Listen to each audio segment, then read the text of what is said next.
Денес гостуваше кандидатот за градоначалник на Кочани од ВМРО ДПМН во емисијата кај колегата Златев. Таму колегата Златев рекол ви упадна на маса, на што реагираат родителите, вели како професионален водител можете да кажете дека вие бевте на маса со поранешниот градоначалник Ратко Димитровски, родител од маршот на Ангелите минуваа пред локалот и револтирани влегоа да побараат одговор зошто седите со осомничен кој е во кривична постапка. Тоа би била точна и честна формулација, наместо тоа вие преминавте во улога на адвокат на обвинетиот, нагласувајќи дека тој 18 пати пријавил, но зошто не кажете дека тој беше градоначалник 2 мандата од 2009 до 2018 година и токму во негово време отворена дискотеката Пулс во магазин за ресна индустрија со директна инволвираност во последиците од незаконското работење.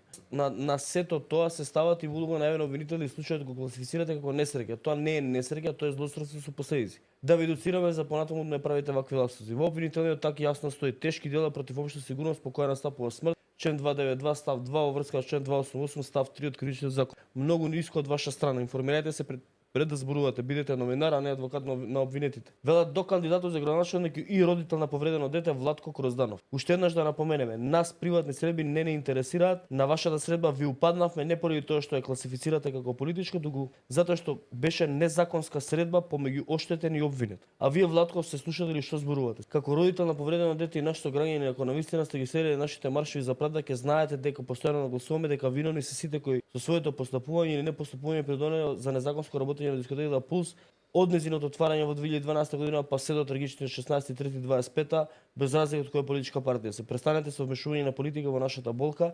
Ниту сме бойкотирале митинзи, ниту сме бойкотирале гласање, ниту пак агитираме за гласачи. Сега, ако сага да го потсетам нашиот председател на влада, кога збори за политички некрофили и така натака, да го прочита ова и да го изслуша неговиот кандидат во Кочани и да види кој внесува политика. На крајот, тој што обвинуваше за некрофилија стана некрофил. Затоа што вие од почетокот до денес ги стававте родителите во политички контекст.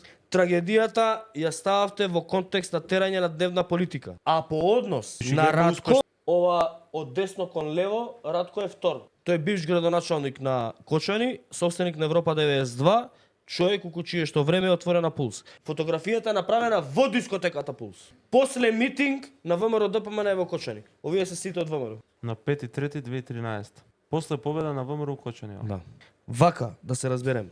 Таа дискотека од особен интерес на оваа политичка партија. Оваа политичка партија ја отвори, ја работеше, имаше голем финансиски бенефит од таа дискотека. Најголем дел од дрогата низ Источна Македонија поминуваше тука. И ова е прв пат како ја ова го зборувам во јавност. И никој друг немаше интерес од ова.